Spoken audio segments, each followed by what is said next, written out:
Good morning, Daniel. Nope, I'm making up for being out volunteering last week. One day we'll get a consistent tempo, maybe? We have to keep you guessing. It keeps things interesting. Only if you say so. So, what are we talking about this week? Thinking deeper about travel as a financial planner, how to plan for your parents' care as they age, and helping your kids get a head start in life.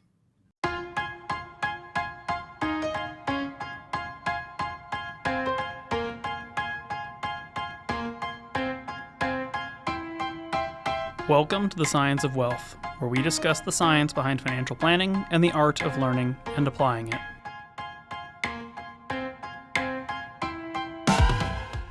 Okay, travel, old people, young people. It's a whole panoply of fun things.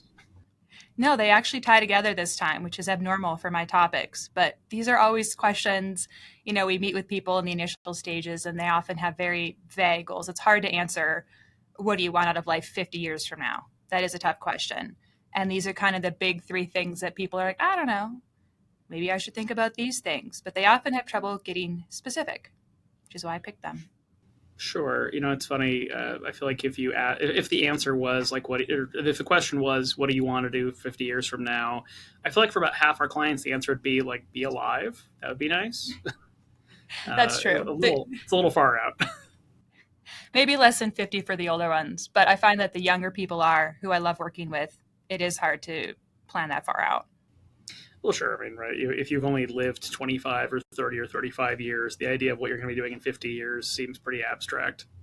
Yeah, that's a very tough question. So hopefully today we can kind of talk about what we recommend people start thinking about as they try to narrow down their goals with topics like travel. Okay. Well, I mean, what I guess is the discussion here? What in the genre of travel do we want to talk about?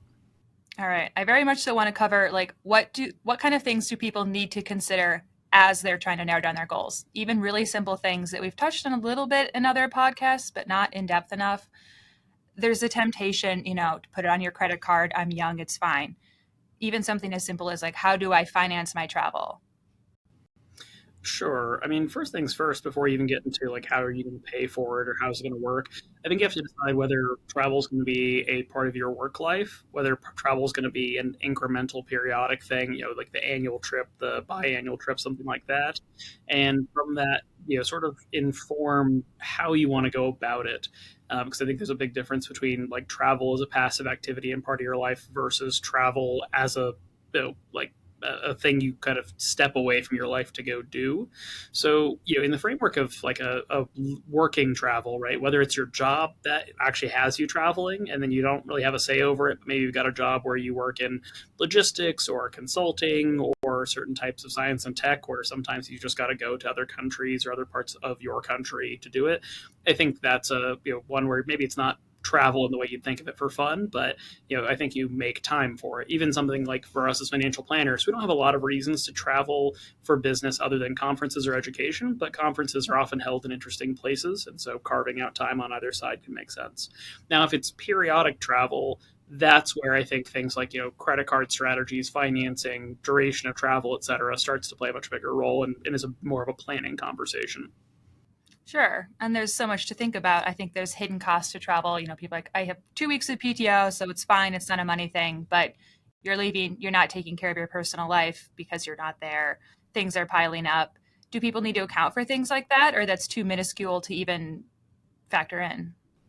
I think it depends on the nature of like the causality of the pileup, right? So like I'll use our business as an example. From a revenue standpoint, part of the reason that we have kind of unlimited sick leave, unlimited PTO, a sabbatical program, et cetera, is essentially all the business that we do here is recurring. We have these long-term relationships with clients where they are going to pay us on an ongoing basis. And so that gives us a lot of planning flexibility around something like having somebody be out of the office. But if you work in a field where there's sort of like physical, tangible deliverables, where everything you do is sort of incremental, and like everything you do is project oriented, where everything's going to be a 6, 9, 12 month cycle, and you've got to have 17 steps of projects that require multiple team members and organizations and buy-in and review and all of that, then it's harder for you to take these longer steps away or have that much flexibility, because your absence may literally cause something to just get stuck, or for deadlines to be missed, or for deliverables not to happen on time. So in that context, I think it really depends on the nature of your work, and in the sense then that your stuff piles up in your personal life or your work life, it has to sort of be a reflection of that. I think there's a good example out there of something like the van life. You see more and more people, buying a Sprinter van and renovating it or something like that, and just traveling around and living in it for a while. And I think the way you mitigate things like your personal life piling up there is you sort of do a clear out on your personal things, right? You don't have a house at that time. You don't have an apartment at that time. You have your mail forwarded to a scanning service that will just open everything and scan it for you, so you have it, in case something comes up. And you really just try to sort of declutter your life to make that work. But if it's something like, I want to take a 2-month trip into Southeast Asia, I want to go to 10 different countries and so on, and I'm mid-career and I've got a family and kids and all of that, that's harder to do. I think to get to your core question here, how important is it for you to deal with that or plan with that? It's just a question of how impactful that potential clutter and kind of piling up is. Right. And it depends on your time in life and whether or not you can do that. That tracks. As they're planning for things, you kind of mentioned things like credit card points and stuff. Is that something that should be a big factor as well, or just be smart, use them while you can, but don't necessarily center around it? I sort of lean on the latter, but I could also talk about why the former makes some degree of sense. Like, I'm actually a good case study for the former.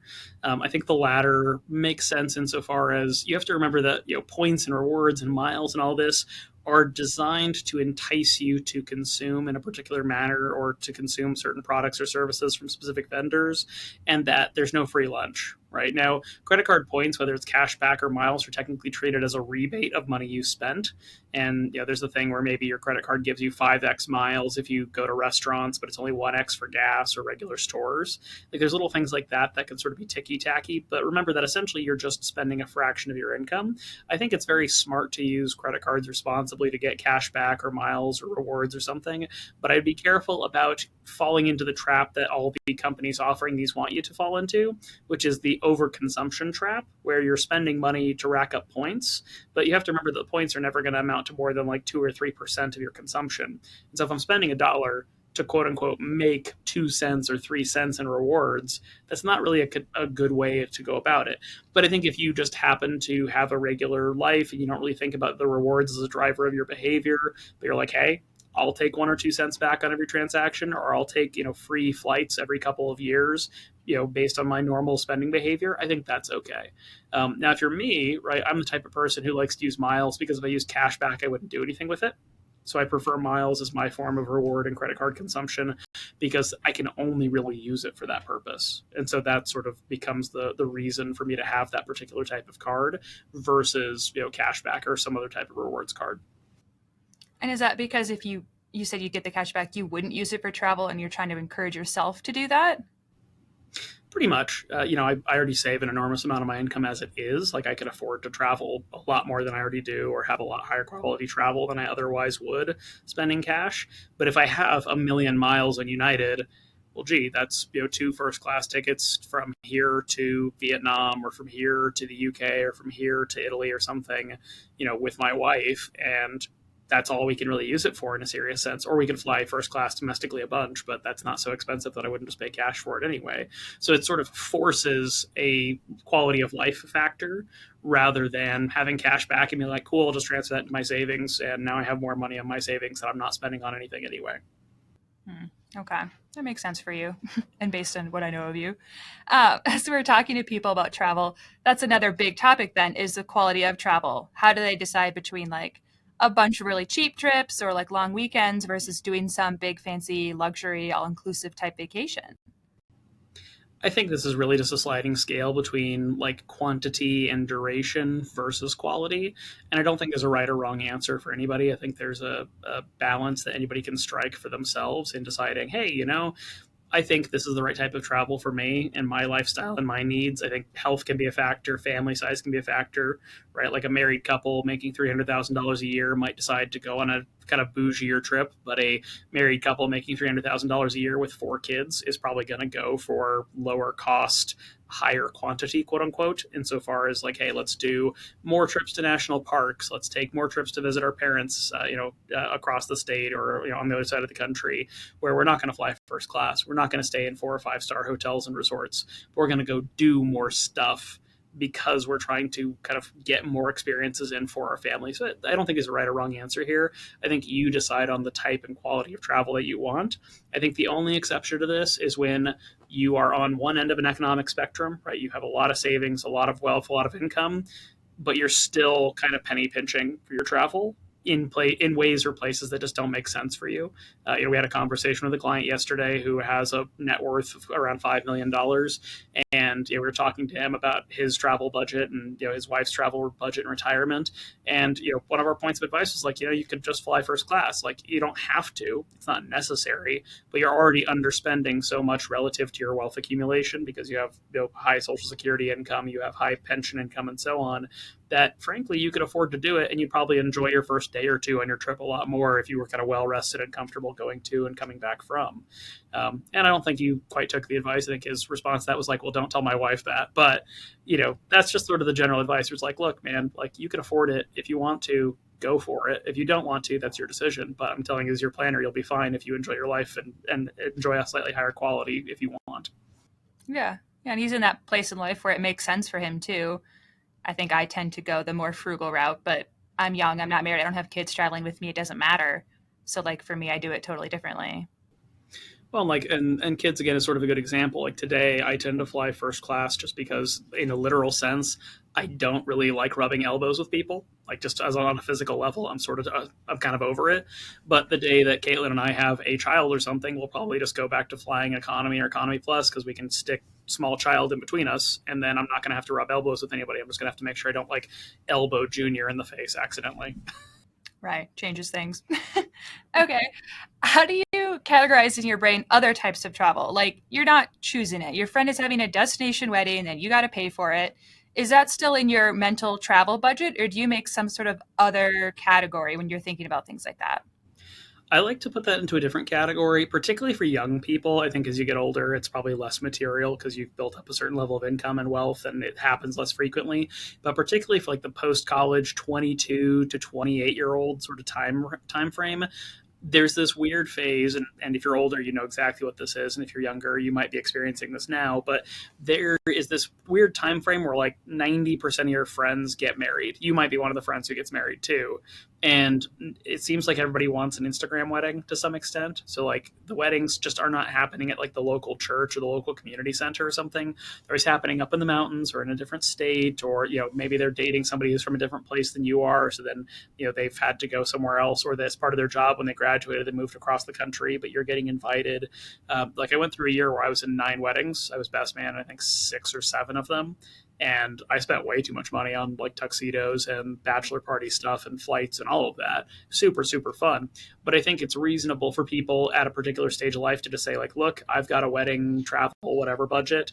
And maybe my travel and my wedding budget are two separate things. But like my wedding budget is $2,000 a year. And so I will say yes to the first wedding this year, and I will say maybe to the second wedding, and I will say no to the third wedding, depending on what kind of the cost and investment is. And I think it's reasonable to tell your friends like, hey, I'm friends with 19 people our age, and I know like half of you are getting married in the next 2 years. So I would love to go to and attend all of them. But I'll be perfectly honest, if you're getting married in Maui and then somebody else is getting married in like Quebec, I'm not going to make both of those. I can't sacrifice my financial well-being for that. So, I'm giving fair warning to everybody. I'd love to be involved. I'd love to be at your weddings, etc. But I'm just going to give you, fair warning in advance. If you spring your wedding on me in 2 weeks, like, hey, we're just eloping, but we're going to have a party and we're going to go into Vegas. Sorry, it's just not in the budget. Love you. Hope you have a great time. Looking forward to seeing the pictures. Right. That's tough to say though, especially if it's people you're close to. I know your wedding was kind of a destination wedding. Did it offend you if people didn't come? Was it tough to hear that or not necessarily? I was only offended insofar as I understood the reality of somebody's reason or rationale for saying yes or no. So I'll give you a good example.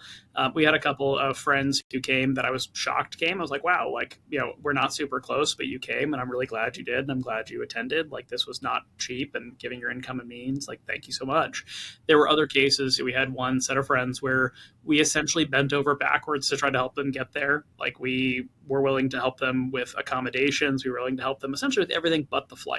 And like the flights to get there, bearing in mind they knew when the wedding was going to be like 18 months in advance, it would have cost them like $400 to come. And they were still like, nope, we just can't do it. And I was like, all right, like, pardon my French, random friend, but kind of fuck you. I know you can, you just don't want to. And this was extra compounded by the fact that like a week after our wedding or something, they were showing off some like expensive stuff they spent money on. And I was like, really, like, honestly, go fuck yourselves. So again, I think it's just personal. Some people are just completely indifferent to it. Some people, you will absolutely ruin their perception of you. And this is where, again, I come back to communicating openly well in advance about what you can and can't do, and just letting people know and saying like, look, if your wedding's here in town, I'm there like 1,000%.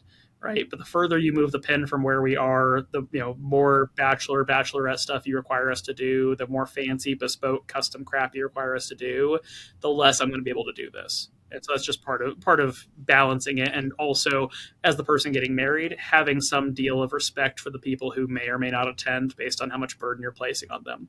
Like, I know for a fact everybody who came to our wedding, and except for the handful of people who were local, probably had to spend something like $1,000 per person. I'm not unaware of that. So when I say that I balanced, hey, I think you could make it, and it makes sense, and I'm kind of upset that you didn't make it, versus, hey, you didn't make it, and I completely understand why. That's part of what you just have to be able to account for there. Yeah. Or maybe they could come to some parts of it. Like I know I had a friend in South Carolina when I got married, and she did come out for the wedding. She flew out. She got here, like, drove from the airport to the wedding in Estes, like, did her makeup on the plane. She was wearing a dress on the plane, comes to my wedding ceremony, turns around, goes back to the airport, and flies home like in 24 hours because she couldn't get work off. And she was like, I'm so sorry, I'm not coming to any bachelorette stuff or bridal shower or whatever. And I was like, I didn't expect you to. I'm amazed you came to the ceremony at all. Like, that was quite a feat that you made that happen with your work schedule right now. And I don't remember being offended by that at all. I was honored she came, and she was kind of stressed that I'd be mad that she was like 5 minutes late or something. I'm like, no, it's amazing that you came. Yeah, and I think that's a very healthy compromise. Is you saying like, hey, it's a stretch for you to come. Her saying like, I'm going to make it happen, and nobody's like upset or mad about the parameters of it. I think the inverse to a lot of this also is some wedding parties sort of make a big mistake around when it comes to travel, being like, we're going to have the bachelor or bachelorette thing like 2 months before the wedding, and it's essentially going to cost just as much as your participation in the wedding. It's like, it was already going to cost you $1,000, $2,000 to travel and get your suit, dress, etc.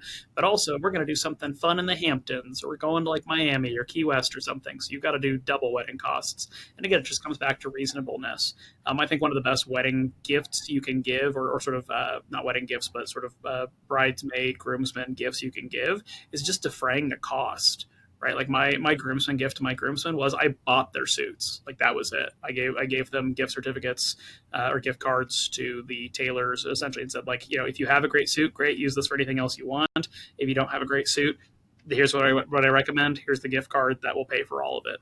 Like, and that was and the tailoring and all of it that would go with that. That was my gift, because it's like, hey, I'm not going to make you spend $200-$300 on renting a tux, or $300-$500 on buying a suit.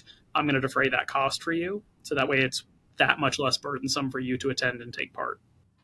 Yeah, that's nice. I think that makes more sense than some gesture that they maybe don't want or will use later. They'd much rather have something practical.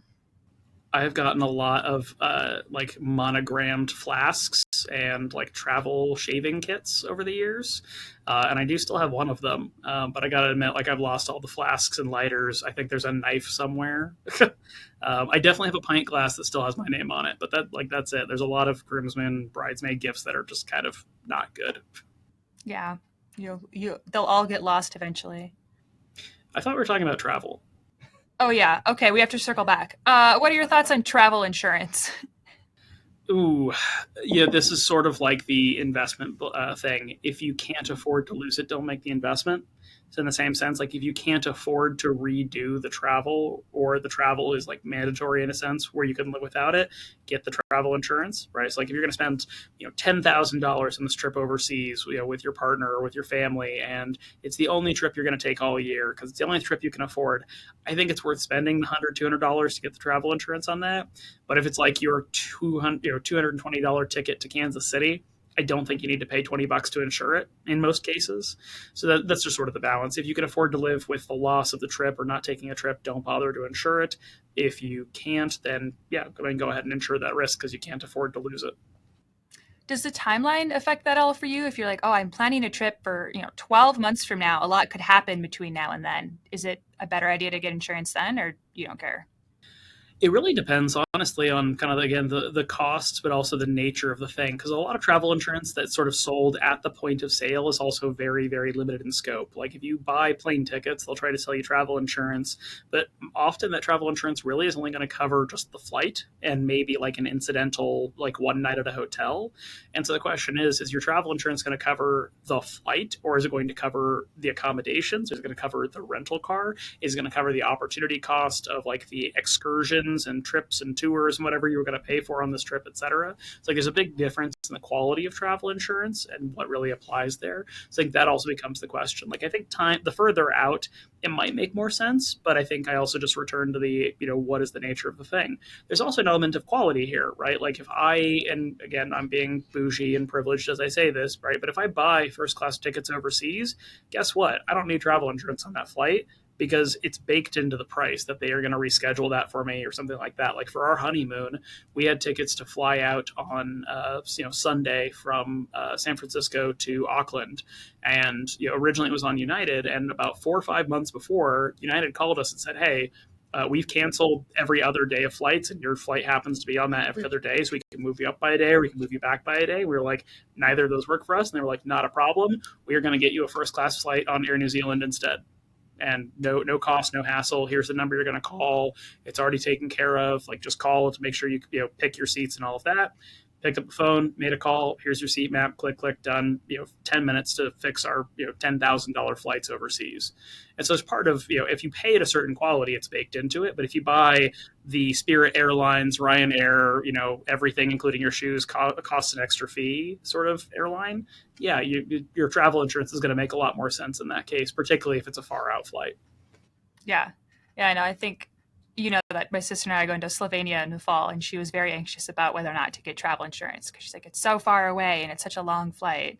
It's a big point of debate among us. So did you actually get the travel insurance or not?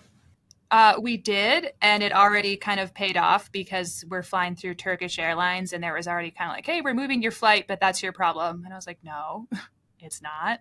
So it did turn out to be good for us already, and we haven't even gone on the trip.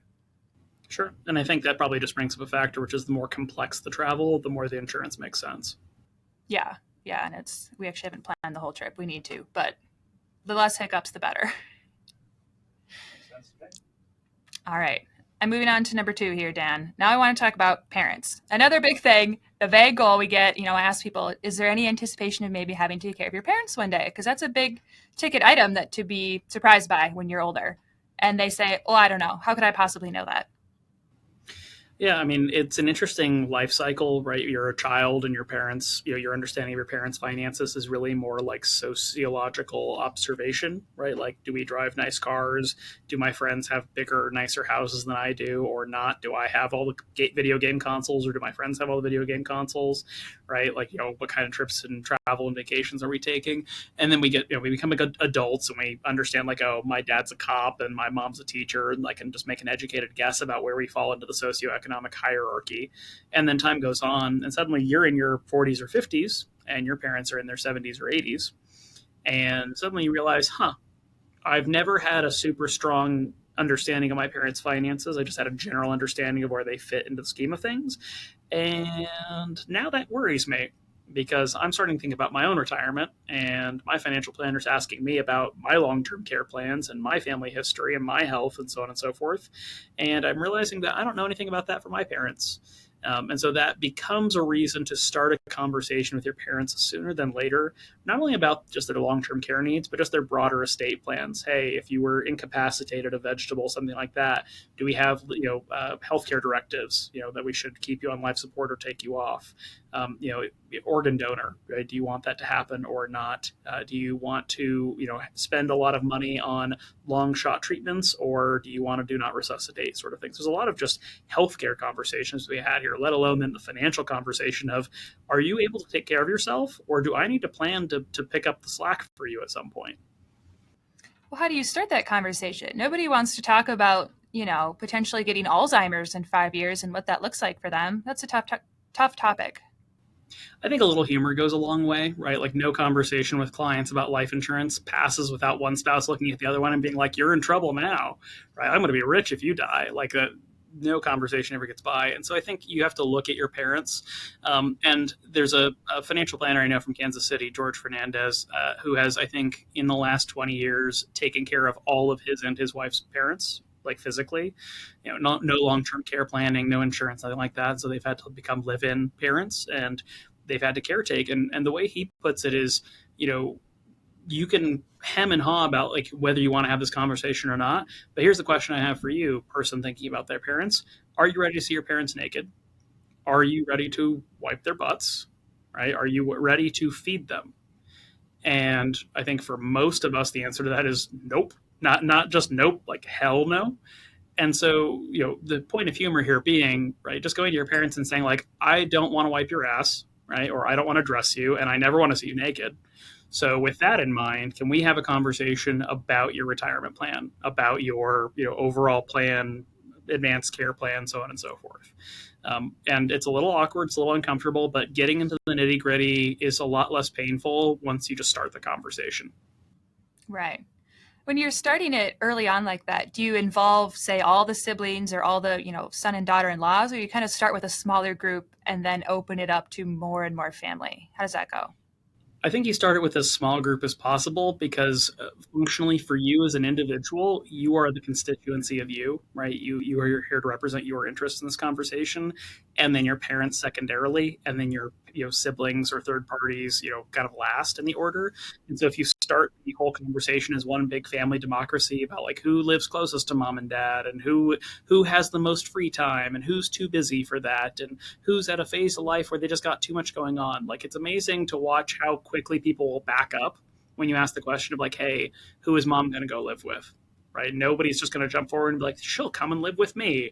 The default setting for almost everybody in that conversation is, I'm going to back away from the table now. Sorry, I got a lot going on. So I think it helps to just have a really direct conversation with your parent or parents about their needs, their plans, etc. And if third parties need to become involved in that, that's a later conversation, right? Like, hey, we don't have any savings. We don't have any way to provide for ourselves past a certain point. So you and your siblings are going to have to take care of us. Okay, let's have this baseline conversation first and get really clear on why you think that's the case and when you think that might happen and what might cause that to happen.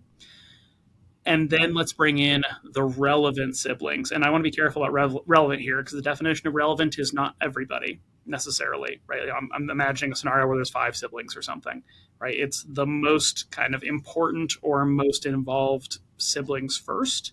And you want to be judicious about the siblings that are maybe a little bit more selfish or a little bit more self-interested, because they are likely to throw some wrenches into this conversation in a way that's not really conducive to arriving at the end point. And the end point here is, what is our plan of care going to be for mom and dad?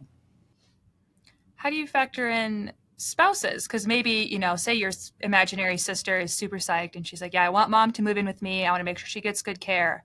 I am going to feed and bathe my mother. But her husband is like, absolutely not. Total opposite ends of the spectrum. Well, and this is where I have to sort of make a values neutral statement, because this is one where I think your personal values are going to dictate a lot more than anything I can say here. Some people come up in a family where family is everything, family first, right? And it doesn't, like, your spouse would be secondary to your parents, your siblings, or your, whatever the case is. And some people come up in an environment and have values where they say, my spouse is my person, and they are the veto here. If my spouse is not on board, I'm not on board. So you need to really just account for where you fall in that spectrum, right? I mean, I can tell you, and I'm about to say this about my own family here. My wife is a family first person. My wife would make decisions at my expense for the benefit of her siblings, of her dad, etc. I am a spouse first person. I love my parents, right? But Caitlin's needs come before my parents' needs. Now I'm in a fortunate position to be able to say that all things considered, either direction that goes is probably fine in our situation. But that's something you really do need to know before you have these conversations, right? My joke with my parents is that I have an embroidered pillow with the letters LTC, long term care, embroidered on it, and that's the plan. If you need long term care, I'm getting the pillow, right? That's not going to be the plan for my father-in-law, most likely, if he ever gets to a point where he needs some assistance. And I know that Caitlin would not default to sorry, he's just going to be on the street, he's got to take care of himself. That's okay. That's something we've established between ourselves. That does increase the importance of having a conversation between you and your spouse before you have a conversation about your parents or their parents. Right. Getting in early is always key. I know when my grandma was getting older and sick, we suddenly discovered when she was 94 that nobody had like a POA and no one really knew what she wanted. It was like, how did this not come up until now? We've had plenty of time. She's 94 years old. And everyone kind of looked at each other, although she had 4 kids, and they were like, well, I don't know. What do you want to do? And it was kind of too late. She was 94. No, I mean, I would say if you've reached the point that you're retired, and I'm speaking more to the parents in this case, if you reach the point that you're retired and you don't have a full estate plan document laid out, powers of attorney, all of that in place, you're not ready to retire. Like that is, to me, a pretty mandatory part of the retirement process is getting all that stuff in order. Because the problem is a lot of people wait until something's wrong. And something's wrong could be, I'm going to say in relative sense for this conversation, benign like cancer, which might kill you, but at least you still have all your faculties and you're not bewildered or suffering from dementia, Alzheimer's, some sort of cognitive impairment. But a lot of the times the conversation arises when the neighbor calls and says, hey, your mom was wandering around in her nightgown in the street. Well, now we have a problem because we want to get legal stuff in place. It's kind of too late. And we're going to have to go through mechanisms like conservatorships as opposed to well-established estate documents. And it's going to increase our complexity and costs quite dramatically. So it helps to get all that stuff out in order. Because the other part, and again, I use cancer, something benign, but the other problem is if people think death is imminent, they do a lot of these conversations and a lot of this planning differently than if they think, well, they might be with us for another 3, 5, 10 years. And there's a very distinct difference in the conversations about caring for mom and dad when we think they're going to be with us and caring for mom and dad for a few weeks until they die. It's a very different conversation, and you have very different motivations in those conversations. So it's important to have those conversations well in advance of the problem. Right. Okay, all right. Very solid advice there. Let's talk about kids then, the complete opposite end of the spectrum. How do we plan for them? You look at a child who's, maybe 5 or younger, and you're like, I have no idea what kind of person they are going to turn out to be. How can I possibly plan for my kids? So let's assume that this conversation is happening from a place of abundance, that we're not having to balance taking care of our kids against our own needs. So you're going to be able to fund your own retirement, support your parents, whatever it is. Like you're not going to have to make material personal sacrifices. That may not be the case for everybody listening, so take this conversation with a grain of salt. But if we start this conversation from a place of abundance, I think a really good starting place is really just to think about what lessons am I going to impart through how I'm helping my kids? And conversely, what resources and things do I need to sort of think about for their personal needs when they reach a point where they need to become independent? And how are my financial decisions on their behalf going to effectuate positive outcomes in both of those areas? Sure. Okay, so like a big topic like education, maybe talking to your spouse. Do we want to do the 529, which is specifically for education, or some other brokerage account where kid can use it for XYZ? Yeah, I think a lot of parents hedge on this. I think we see a remarkable number of people just put money in a brokerage account or a savings account rather than putting it into a college dedicated account. I think the tax advantages of 529s are pretty clear, particularly in a state like Colorado. But I can see the argument of like, look, I don't know if my kid's going to be college bound or smart or going to be the right kind of person that I want to give that kind of money to for college. So I'd prefer to retain some control. I think that's fine. I do think it behooves parents, though, to really just think about accumulating some sum of money, whether it's for college or for anything, just as sort of the sinking fund to help my kid become an adult. Because, we sort of think of it as like this magical wand moment. Your kid turns 18, bam, they're an adult, and somehow magically they're going to be okay. But the truth of the matter is, a lot of us use college as our transition into adulthood. It's this nice 3-4 year experiment where we get to do things like drink and try substances and fail out of classes and have to manage our own schedules and get jobs that we maybe have our spending money from, and so on and so forth. Some of us have harder realities. We've got to pay for all of it on our own, take on a lot of debt, whatever the case is. But I think for parents who are thinking about their kids' welfare, I think the brokerage account or the 529 or both make a lot of sense. I'm actually not a huge fan of uniform transfer to minor accounts or uniform gift to minor accounts, UTMAs, UGMAs, because there's a mandatory giving to the kid at some point, where at some point they are going to get that money, whether they should have it or not. There are reasons to have those accounts. You're making gifts in incremental chunks earlier in their life where there's not going to be any gift tax complications later on. But to be frank, I'm not a big fan of them because of that forced distribution component to it. So I think in that particular sense, if you wanted to start a 529 for college, great. If you want to hedge it a little bit and do a brokerage in a 529, that's fine. If you want to hedge it completely and just do a brokerage that's in your name and maybe you'll use it to give the money later on, that's also fine. But I think burying your head in the sand is problematic. Sure. How do you feel about giving them, an object or a thing rather than just the money? Like, buying your kid a car or a down payment on a house or something like specific? I think this depends on the nature of the lessons you want to teach, right? So I think a lot of parents just give their kids sort of their oldest, crappiest car when their kid turns old enough to get a permit and get their license, right? We have a 6-year-old car and an 8-year-old car, and instead of buying you a new car, buying you a new used car, we'll just give you the 8-year-old car and I'll get myself a new or used car. I think you see a lot of that amongst parents, and that's fine to some extent. I think there's a little bit of an element where it makes sense to maybe give your kid that vehicle or let them use that vehicle on the condition of, if you break it, if you ruin it, if you destroy it, like, that's the car you got. You don't get a second car. I think starting to transition them to things like paying for their own cell phone bill or having to pay for their own insurance, or once they're old enough to have a part-time job, saying, like, if you want Chipotle, you get to work at Target or Starbucks or something and earn money to get to buy Chipotle. We're not just going to buy you Chipotle random anymore. Like, just starting to impart little things about, like, you need to start balancing the fact that money for you has largely probably been about, like, buying yourself toys and fun things. And the fact that money is, for most people and in most ways, for responsible, prudent, important parts of life. And so it's just about, maybe giving certain tangibles, right? Again, like the car is a good example. I think helping your kids with a first time down payment on their first house or something like that is very generous. I think helping them with something like wedding expenses is very generous. If you have the means, I'd encourage it, because otherwise you're just sort of putting a financial burden on your kids that maybe they don't need to incur, for these life events, but you don't have to. I think this is, we're speaking from an abundance context where we have the resources to just do that. I think that's very nice of you to do. But in turn, I don't think you have an obligation to buy your kid a brand new car when they graduate college.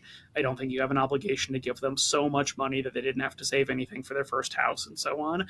I think it's okay to try to weigh the balance between helping them get a start in life and not just doing everything for them. Right. Well, and if you plan ahead from a young enough age, for the children's young enough age, then when they get older, you have some flexibility to say, hey, I don't think they're quite as maybe mature in this one particular area, and I don't want to give them a chunk of money. Or, hey, yeah, they did turn out to be this particular way, and I am just going to give them the money that I've saved. You have the flexibility to kind of change the plan. Sure.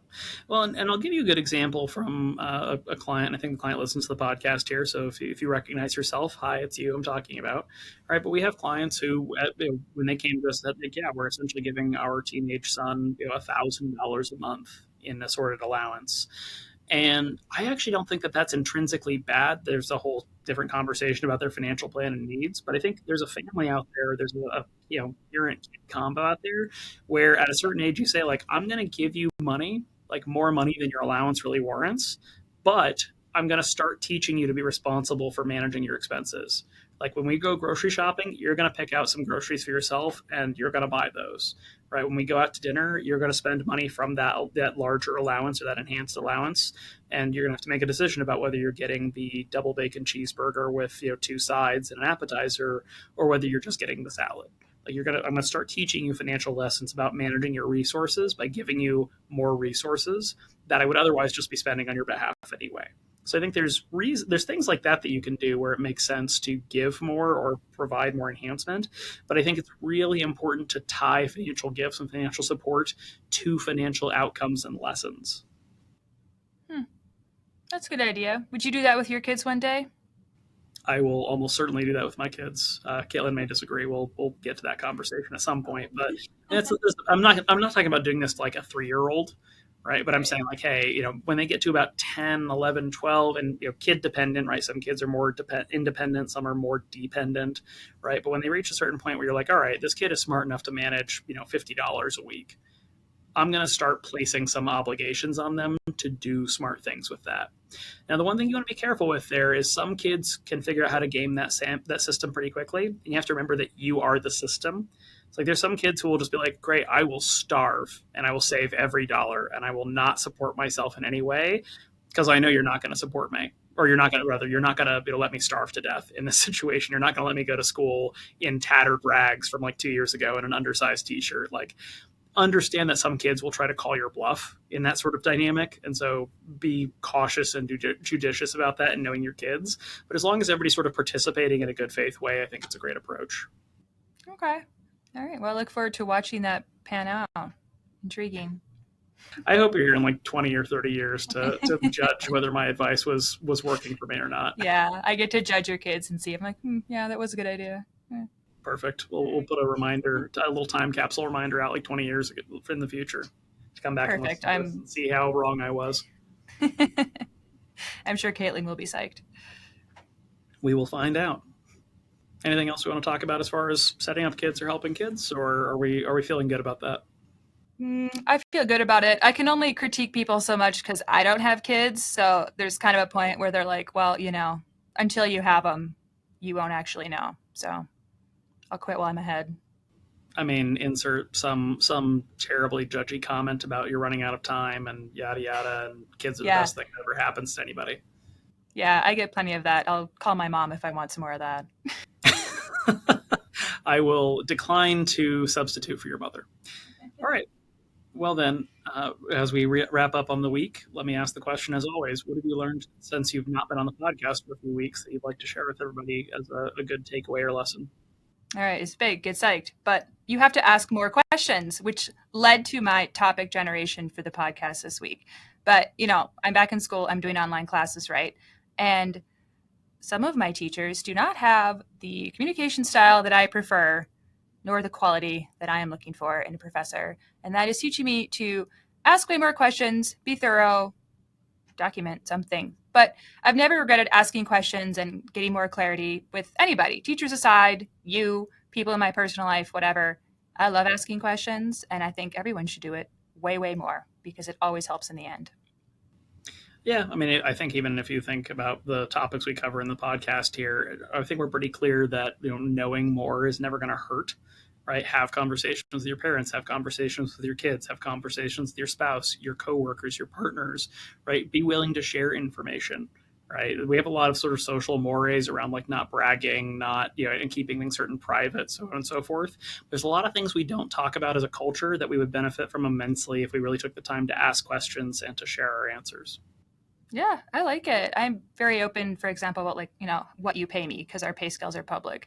And I know my boyfriend has made a comment. He's like, does everyone you work with know how much money? You guys talk about that all the time? And I'm like, yeah, absolutely. Constantly. Yep. And turns out that has not done 1 ounce of bad. No, I love it. Well then, ask more questions, get more answers. There you go. There's my big wisdom.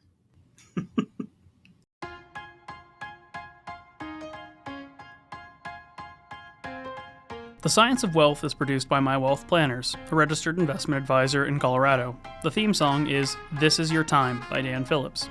The podcast is intended for educational purposes only and is not investment advice or any other form of advice. Not all material discussed on the podcast is appropriate for every individual in every circumstance, so you should consult with a certified financial planner, tax professional, or legal professional as appropriate before attempting to apply any of the subjects, strategies, or tactics discussed on the podcast.